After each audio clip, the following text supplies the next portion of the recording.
when I first launched the Viva La Bonita brand and I first launched this concept of having a Latina brand that caters to the Latina community, that has a Latina voice, people were kind of like, that's not gonna work.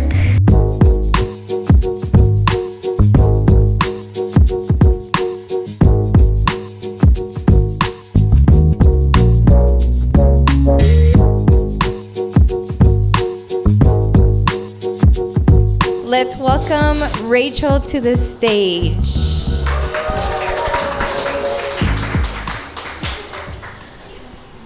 Hola. Hi. Oh, cute hoops, girl.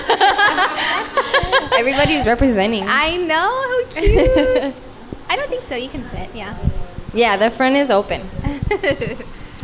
So I always like to start with, asking my interviewees about their upbringing, because I feel like your upbringing has a lot to do with your personal ambition as you grow up as an adult. So could you tell us a little bit about your upbringing and how things were growing up at home? Yeah. Well, I was born in Van Nuys. I'm a Valley girl from the 818. And I was raised in Pacoima. And I was raised by my mom. My mom passed away when I was 11 years old. So from my mom's passing and after, I was raised by my amazing grandparents and my mom's sister. So I don't think I never felt unloved. My family did an amazing job at always being there for me and my sister. I was raised in a family who, honestly, we've gone through so much as individuals. Now that I'm older, I look, they share stories, and I come from a really resilient family. My grandpa, I didn't realize it growing up, but my grandpa was an entrepreneur himself. He had his own landscaping business where he would employ some of his friends who did migrate here from Mexico and didn't have opportunities, and he's like, well, I'm gonna start a landscaping business. So he used his privilege, being born in El Paso, to start his own business, right? It wasn't as hard for him to start a business as a Latino here. And then from there, he started his sprinkler business, and my grandma always had her ways of figuring out how she was gonna put food on the table for us.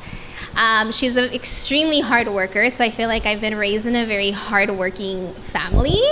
I don't think there's ever been a day that my grandma hasn't stopped working until recently. She had her knee surgery, and she's 74. Wow. So let me tell you, my grandma's been working. My grandma's been working since, up until now for the past 60 years, because she's been working since she was a little girl. So that's been my upbringing. I've just been around a lot of really hardworking women and women who are super strong, and I've been taught that life is hard. Things are gonna happen. Life isn't perfect, but there's always gonna be a way that you're gonna bounce back, and you don't really know how you're gonna bounce back, but you're going to, and that's just a mindset that I've always had. Yeah.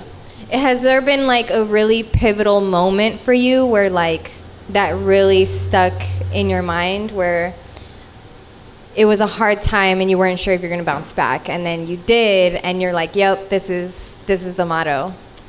I think without knowing it, obviously when my mom passed away, it was a really, really hard moment for me. I was 11 years old going to 12. So that's the moment where you're becoming a woman, that's the time that you're going to need your mom the most. Mm-hmm. And I think for a while, I never really talked about it, but those were the moments that I think that as a young girl, I was like, dude, I don't know anybody who doesn't have their mom, And I also didn't grow up with, I don't have a relationship with my dad either. So I always felt dang, I'm going to be part of that statistic, because, they build this narrative that kids who are raised by other people other than their parents usually end up not doing so well. But I think that I've always been that person that's well, I need to get myself out of my funk. I need to make something of myself. And I think I've always held on to that fear since my mom passed away. up until honestly when my son was born. And I think I finally, when I became a mom, I let go of that fear, where I was like, you know what? I'm a mom. That was the most magical thing that could have ever happened to me. So I think that when my son came into my life, I was like, all right, now this is my opportunity to take full control of my life. Like, I'm honestly letting go of all fear. Yeah. I feel like motherhood really affects, like, influences you in so many ways, and we'll touch base on that. Yeah. But I want to talk about, like, Viva La Bonita. So how did that idea first come to mind? I was talking to someone in the audience who's wearing a jacket of, like, your first. Apparently, you had something in fruition before. Yes. Oh my gosh. Yeah, that's the first piece I ever made. So I was a stylist, a wardrobe stylist. That's how I thought that I was going to make my mark in, the industry. And I was working at the time with two predominantly well-known Latinas in the radio industry. I worked with Liz Hernandez and Yessie Ortiz. And through that journey, styling them, they were like, hey, is there any, like, Latina brands that I could rep, And I was like, well, let me do my research. And doing my research, I'm like, whoa, there's actually not that many. Yeah. And I was actually kind of shocked because I'm like, what? Like, how is this non-existent almost? Like, there's so many Latinas in LA. Like, this is crazy. And, like, what year was this? Oh my gosh, this was 2008 or 9. Okay. Yeah, around that time. And 08, 09 was like that weird period where I just felt like either Latino businesses weren't being marketed enough. I think that was also the beginning stages of Instagram. So I feel like a lot of people maybe didn't know that they could actually market their business for free on Instagram, right? So doing that research, I'm like, you know what? The few brands that are out there, like, that's not enough, And when I brought over to my two clients, like, well, there's not very many. I don't know what to, like, let me show you the few that I found. And they were like, I don't know, it really doesn't speak to me, like, let's just move on. But instead of me moving on and saying, like, oh, well, yeah, there's some Latina brands, I actually just got to work, and I was like, well, I'm going to create something. I don't know what it's going to be, but I'm going to create something. And I'm a firm believer that women are the most beautiful when they do what they love. And me being able to work with these two really successful Latinas in the industry, they radiated confidence, not because of, looks. It was because they were so passionate and they loved doing what they were doing. So I'm like, that's most women. Like, we are so passionate about anything, whether it's entrepreneurship or just anything. I think in life, when we commit to something, when we love something, we love really, really hard. And I think that's when we radiate beauty. So I'm like, that should be celebrated and that should live forever. So the Viva La Bonita idea blossomed from there. Yeah. And so what was that first brand that you had? Oh my gosh. So, okay, so I started my styling company. It was named Culture LA, right? And because I was like, I'm so influenced by the city of Los Angeles. Like, there's just something about the spirit of LA. There's so much culture. There's so much hustle. Like, the energy is just there. Everybody's trying to do something. Everyone's creative. So I'm like, that's going to be the name of my brand, Culture LA. And fun fact, that was actually the name of my entrance project to FITM. So when I built that idea, I was like, okay, I'm going to run with this. Like, this is the only creative thing that I've ever actually put myself to do. Let's just start a brand named Culture LA. And that camo jacket that Christina's wearing. So I had bought a camo jacket for one of my clients, and she was like, why don't you make your own clothes? Because I bought a really cool custom jacket. And she's like, is this yours? Like, you should make your own clothes. You have good taste. Like, you have really creative ideas. And I'm like, no, I've never thought of it. So in the middle of me trying to brew up this, like, Latina company, I'm like, well, let me customize camo jackets. It can't be that hard. So I made my first piece. I had a photo shoot, and then I gave it to one of my friends to wear, and she posted it on Instagram. And her small but mighty following was like, oh my God, I love that jacket. Where can I get it? And she like showed it to me. So she's like, get to work, like launch your website, whatever you need to do. This. People want it. So I literally made one jacket. Okay. I launched it on Black Friday. Oh my goodness. Worst mistake I could have ever done. I pretty much put something on sale that I didn't have the inventory for. It didn't even exist. It wasn't even made because I didn't think anybody was gonna buy my stuff, right? Yeah. So we got like, I think 70 orders that Black Friday weekend just off of like a handful of posts. Oh my God, let me tell you, I was doing, and those were hand customized, like studs all on the sleeve. Like it literally took me like a month and a half to get them all done. But then from there, I think that was one of the moments where I'm like, damn, the universe is telling me something, you know, and it's telling me to just get off your ass, stop being scared and get to work. So yeah, from there, it's just honestly been, I feel like it's a blur because a lot has happened. Same. But yeah, that was my first baby. Yeah. And how did you make the transition from Culture LA to Viva La Bonita? Viva La Bonita. So I started a hashtag on Instagram, Viva La Bonita. And I made my first Bonita piece, which was a baseball t-shirt, right? And it was so cute. It had Bonita on the front. And then I felt like, okay, well, I want to make a piece that my customers can be a part of. So how am I gonna do that? Like I want them to feel like it's theirs. So I'm like, cool, I'm gonna customize it in the back, like a real baseball tee. You could pick any name that you wanted and a number. So I started building that narrative, right? Like Bonita is a feeling, it's not how you look, like it's a feeling of empowerment. So when I started to build that narrative, I saw that people were now starting to react to Viva La Bonita. They were like, wow, this is cool. I'm a Bonita, you know? Okay. And from there, I'm like, okay, this is something big, right? So at the time, I didn't know what I was doing as far as starting a business online. I didn't know how to work Instagram. Like if I would have told you that I'm an expert on everything that I knew when I started, I would be lying.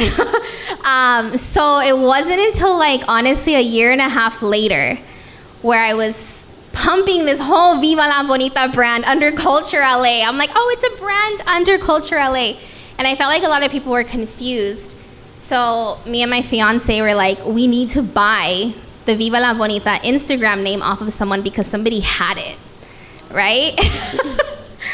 And the girl, it wasn't an active page at all. And I remember we DM'd her and I'm like, I need to buy your Instagram name.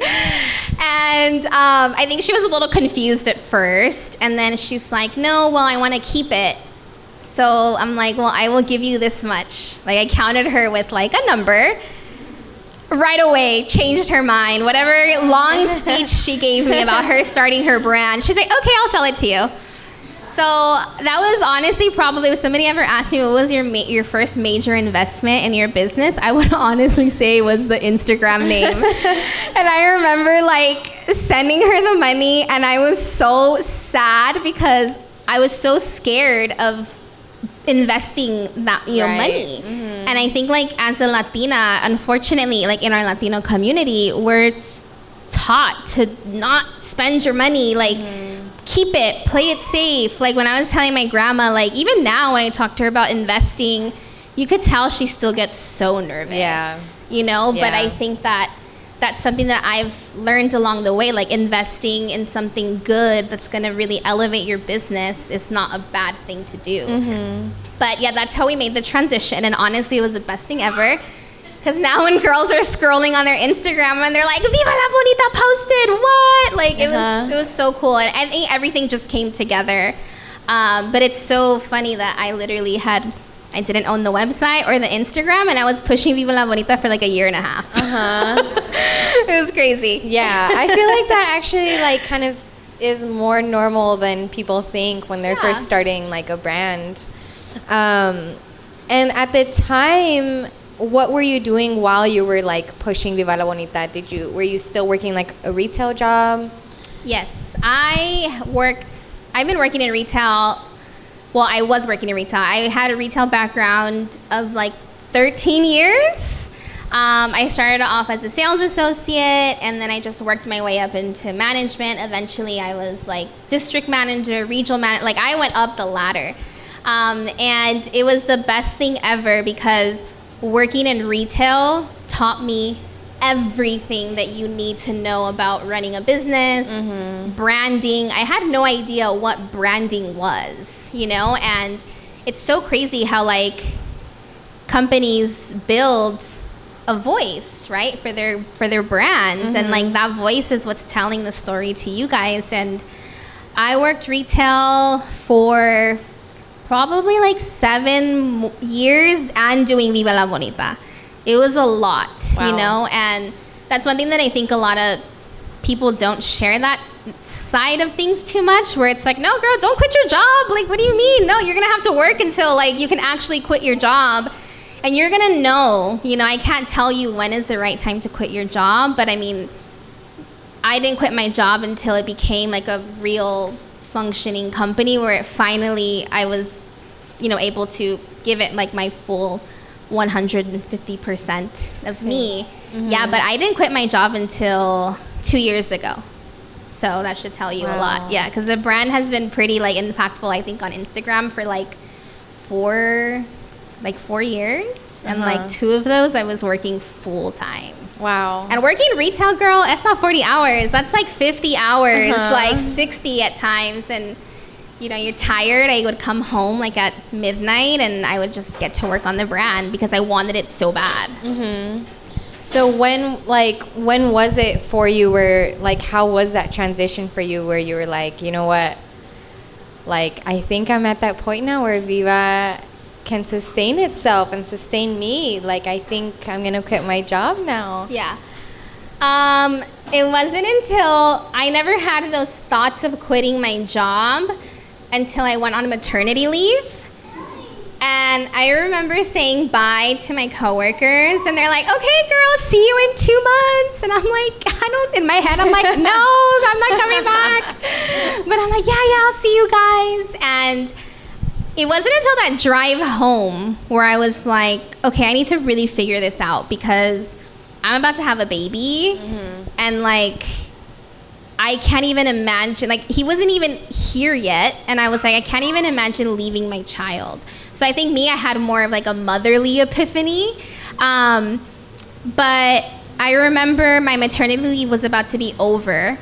And my fiance and I were constantly having these conversations like, okay, what is your first day at work going to look like? Who's going to take care of the baby? How are we going to do this? Like, let's plan it out. And I'm like, okay.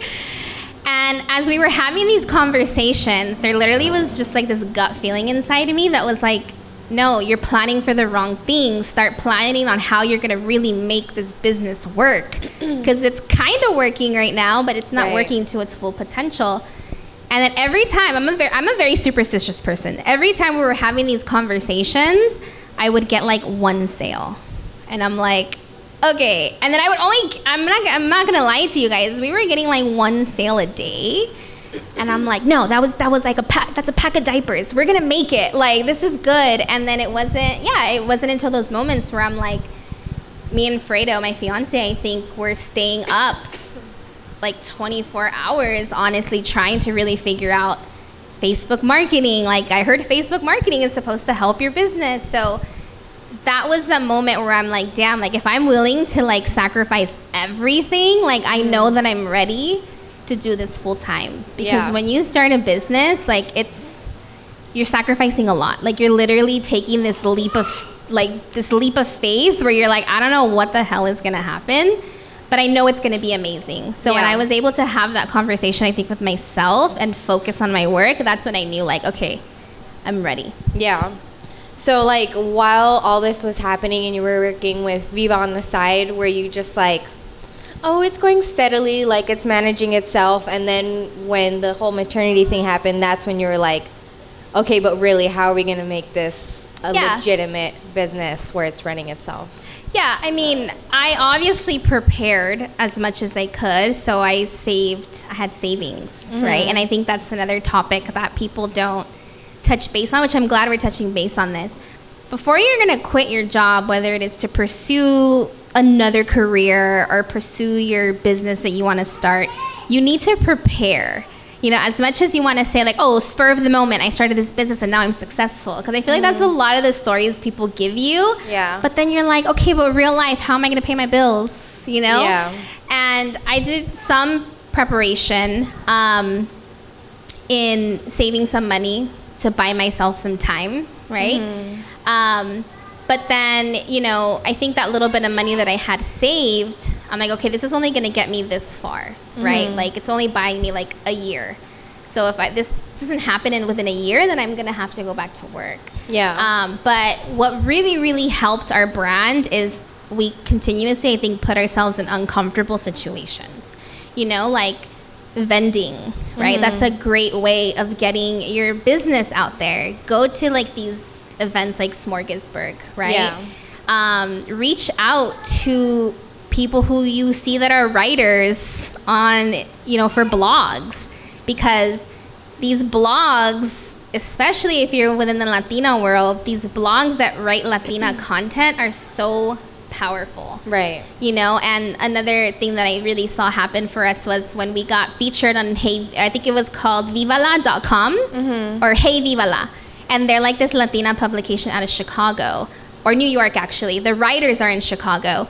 And she wrote an article on me. And it was just about the Viva La Bonita brand. And let me tell you, that article created buzz. Yeah. So now I tell people, network, get to know these writers, because they survive off of writing articles. And anything right now that has the word Latina on it is powerful. Yeah. So it's like, take advantage of it now, instead of saying like, oh, well, now you guys want to pay attention to us. Like, no, take advantage of it. If you are a Latina and you're starting a business, it doesn't even have to be a Latina catered, you know, Latina cultural business. Right. But if they know that it's a Latina behind it, people want to write about it. They're obsessing over it. Yeah.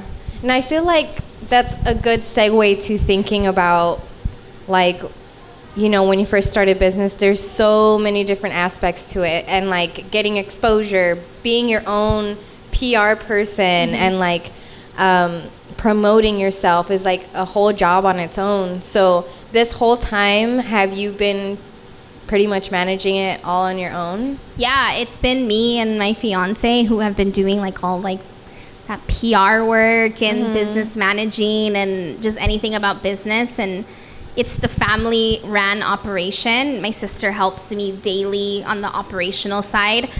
But as far as all this PR we've been getting, it's been just coming to us, you know, and I think it's because social media right now is so powerful, right? And that was another thing that I think led to the brand working and the brand, you know, being able to now provide for my family, was that we really figured out what message we were trying to put out, and we are so consistent with it.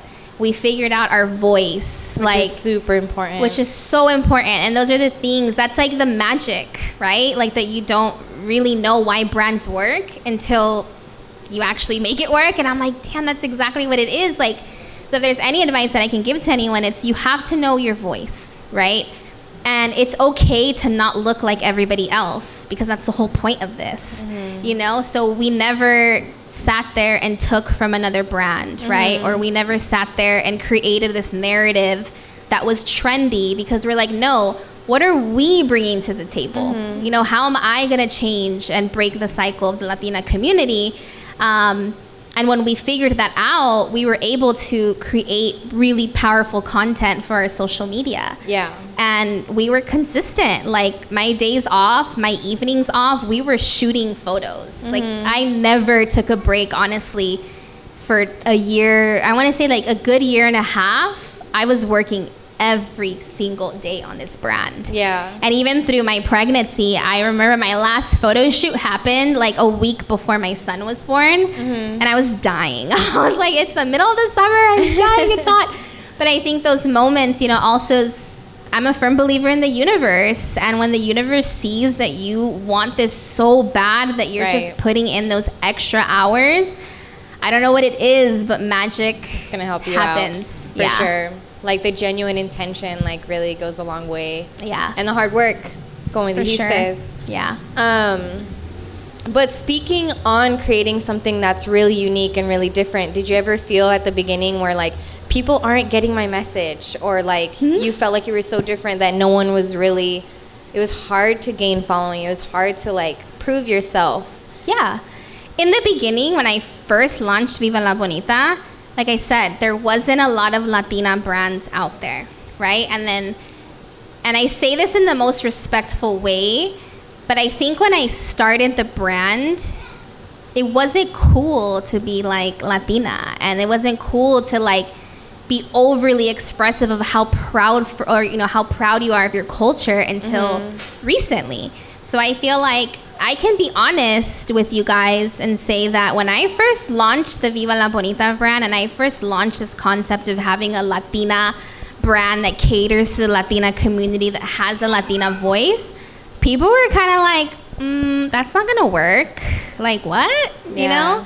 Oh, you have a Latina brand? Oh, so you're like a Chola brand? And I'm like, oh my God. Like, so I literally felt like in the beginning, I was like, dude, I don't know how I'm gonna make this work. Yeah. You know, like, I don't think people are understanding what I'm trying to do. And even at that time, I don't think I even understood how powerful the Latina community really was, you know? And I think when you finally start to do your research, you start to see like, okay, well, LA is predominantly all Latino. And then you start doing your more research and you're like, dude, Latinos are practically taking over like the country. Yeah. You know what I mean? Like, so I feel like there's a Latino voice everywhere. And, you know, unfortunately in the beginning when I started it, people didn't really know how to accept that, you know?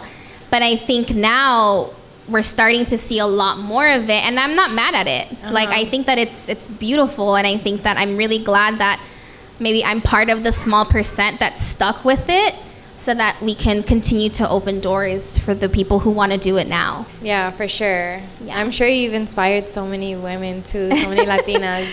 There was I was looking at some of like the interviews that you did, and I forgot which one exactly it was, but there was something you said that I really liked, and she was like, oh, like Viva La Bonita is growing so much, like the branding on your Instagram page is amazing, like even if you're not Latina, like people will follow it, and you know, and she was like kind of naming the different factors of why people would follow Viva La Bonita, and you mentioned, yeah, and they get to learn about the Latino culture too. And I was like, that's so true, because like a lot of the sayings and a lot of, you know, the things that you post like really do represent la cultura, you know? Yeah. So how did you find your branding like so solid? Because I mean, I'm sure you guys feel the same when you go to the Instagram page for Viva La Bonita, it's like super on point. So like, was it a struggle at first, or? For sure. Like I said in the beginning, I did not know I think what it also was, I didn't know who I was as a person. And I think that through the Viva La Bonita brand, I've discovered who I am as a woman. So now I know what voice I want to put out to the world. I know how I want to speak to, you know, my Bonita community. A lot of it has to do with my upbringing. I'm a Chicana. You know, my parents were born here. My grandpa was from El Paso, Texas. So we spoke Spanglish in my house. Part of that, why a lot of the Spanglish is incorporated into my brand, is because through this journey of starting this Latina brand, I started to meet a lot of Latinas, right? More than I ever have in my life. And one thing that I think a lot of us had in common was, like, I'm so proud to be from where my parents are, or my grandparents. Like, I'm so proud of my culture, but I'm also so proud to be like repping LA, or to be repping my city here, like in the US. And sometimes I feel like you're almost scared to say that you're proud of that. Yeah. You know, there's like that disconnect, especially now more than ever. But I think my brand is proof, like, you could be both. You could also just be whoever you want to be unapologetic. And a lot of those sayings that are on my t-shirts are sayings that I've heard growing up. So it's authentic to me. So I know what that voice sounds like. I know how it needs to speak to you guys. And I think that's why the branding is so on point, because it's coming from a really, really authentic place. For sure. And me as a business owner, I'm also very proud that women who are outside of the Latina community support Viva La Bonita, because I think that I personally come from a really strong family who loves to teach. Like, our way is the best way. Let me show you how it is. And, you know, we do that obviously in the most respectful way. But I hold that in my heart where I'm like, no. I want to show you. Let me show you what the Latina community is about. This is only one part of it, but let me be the positive influence and show you guys, like, the Latina culture is beautiful. And at the end of the day, as Latinas, I think we're just all so passionate and we're so proud. And, you know, we all, as much as we don't believe it, we all naturally hold a level of confidence. And I want you to get to know that about us, right, as opposed to the stereotypical narrative that's been built on the Latinas for so long. Let me break that cycle. So that's why it's really important for me to not only be there for you guys, but just be there for the community of women in general. Yeah. And thank you for, like, properly representing it too, because I feel like that is so important, you know? Yeah. Like, you can actually, I feel like when you discover brands, you can genuinely feel when they're genuine, you know, or when they're like jumping on, oh, like, Latino's cool now, I'm gonna create a Latino, you know? So like, it's really appreciated that you are very genuine and it's coming from an authentic place. As you've gotten more into the business side of it, has it ever kind of taken away the fun of your creativity? Like where you're just getting into the business of it so much to where it was like almost not fun anymore, or like you were lacking inspiration? Yes and no. I feel like, you know, I'm small but mighty, right? It's still a family-run business. And I know, who knows, like I mentioned to you earlier, this year went completely, like, did not go according to plan, in a good way. Like, I literally thought that it was going to be like, I thought my year was going to look a certain way, and it's not. Same. Nothing goes according to plan, right? You know, so I don't know where I'll be next year, but I know that it's going to be growth, right? So I know eventually the company's going to have to grow, right? And I think that whenever you start feeling unhappy, it might be because of the people that are around you, right? But when it's just you, right? Any idea, especially when you're just starting your brand, any idea is a good idea. There's no such thing as bad ideas, right? You're going to live and learn through every single idea that you have. But being creative is an amazing feeling, and I'm really, I know that I'm really privileged and blessed to do that every day. And it's funny that you brought this up, because just the other day I was doing something on the computer and I was so frustrated. I was just like, oh, and my fiance is like, what's wrong? And I'm like, I feel like I'm doing work now. Like, this is work, you know, this is like real life. Like, I want to go do the fun stuff. I want to go take pictures. I want to go look at approved samples, look at colors all day. But I can't, because it's growing pains. You know, and I think that if you look at it that way, you start to embrace it. For sure. And that's one thing that I've learned through people that I look up to as mentors. For example, there's one girl that I look up to. She was talking about how when you are in an uncomfortable situation, we tend to complain, right? Whether you're paying bills, I don't know, doing real life stuff, and you're just like, oh, like, why am I doing this? But learn to train your mind to either not react to it at all, because you know that these things, you're going to have to do them anyways. Or learn to say, you know what, I'm so thankful that I'm in this opportunity to actually be paying this bill, right? And then your peace of mind kind of takes over any uncomfortableness or stressful situation that you've had, right? So ever since I started applying that to myself, like, I know that running a business is really hard. Like, you take losses, you have wins, it's up and down every single day. And I've just learned to say, you know what? I'm so thankful that this is happening, because this is part of the game, right? I'll be creative tomorrow, or I'll be creative next week. But this is what I wanted, you know? And as long as I know that I'm continuing to create a really, really authentic and genuine brand that is helping women, to me, I don't mind doing the dirty work. Right. Because I know that I have to do that in order for this to continue to keep growing. So I just know, like, that's also the reality of it. You can be creative forever, but if you want it to turn into a business that's going to help you survive, you're going to have to do some real life work. Right. You're going to have to do some business. You're going to have to do some business stuff. Hate to break it to you. My life isn't as glamorous as, people might think it is. And that just goes to even other people that you guys might think that are just kicking back. For sure. That's not the reality. Yeah. Speaking of, like, looking at other people, on Instagram and on socials and things like that, I find it interesting how you've kind of chosen necessarily not to be the face of the brand. Mm-hmm. Like, you're not really we don't really see you on your Instagram page. Yeah. What's the decision behind that? Because I feel like, I don't know, I've kind of noticed that pattern in a lot of different businesses, whether it's a sole business, or you have a business partner. Typically one is more the face of the brand than the other. Yeah. Like, what was that decision for you? I never wanted this brand to be about me.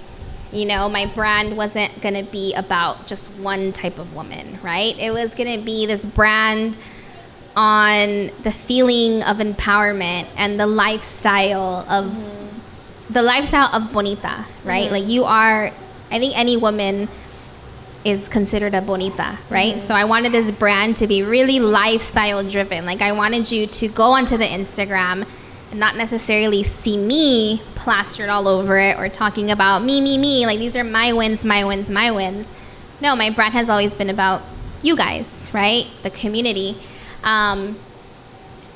I think that I came to that decision when I just realized, like, yeah, this is more than a look.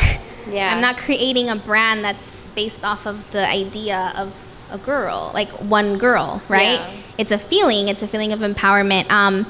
Another thing too is I was just fortunate enough the other side of it is I was fortunate enough to have friends who supported my brand and who were like, yeah, girl, I'll model for you. Like, and I also found that, like, I had to take my own pictures in the beginning because my vision was so specific that I had to take myself out of it and be the one to start taking pictures mm-hmm. of how I needed my content to look. So I had no choice but to take myself out of it. Yeah. I personally also am a very shy person, so I don't like being in front of the camera. But yeah, I think it has to do with those two things. And I think that for some brands, if you do have to be the face of it, it's probably because you have to use yourself to market your brand and stuff. But mm-hmm. I think if you're gonna be the face of your brand, just let go of the ego, right? Yeah. And don't be a mean person. For sure. But try to open up your brand to bring women together, because I think that's when I really, really got to know my friends when they were modeling for me. I started to kind of see, like, damn, like, I thought, you're completely different who I thought you were. And I think that through opening the brand to have other girls model for my brand, I started to get to know them and really see how diverse the community is. Yeah. Everybody is so different. Mm-hmm. Yeah. I have to touch base on this. Are there any moms in here? Yes. Yay! Hey. What has it been for you since you had your son? Like, how have you balancing life and work changed? How has your inspiration changed? Motherhood is crazy. My gosh, have no idea. Again, it's like I hate going back to social media, but dude, it's what it is. Like, social media builds this perfect world of motherhood. Like, you're gonna have all these perfect pictures. Your kids are gonna be posing in cute ass outfits every day. Like, you have them on a sleep schedule. Like, no, my gosh, like, it's been really, really hard. I think because for me, I'm dealing with the whole mom guilt, right? in a sense, I have 2 babies, and I feel like they were born at the same time, because when the Viva La Bonita brand essentially started taking off is literally the week that Aiden was born. Wow. So I honestly felt like I had 2 things that needed my undivided attention, right? Obviously, my son comes first. But definitely I don't sleep as much as I used to. But I think that being a mom has taught me how magical women are.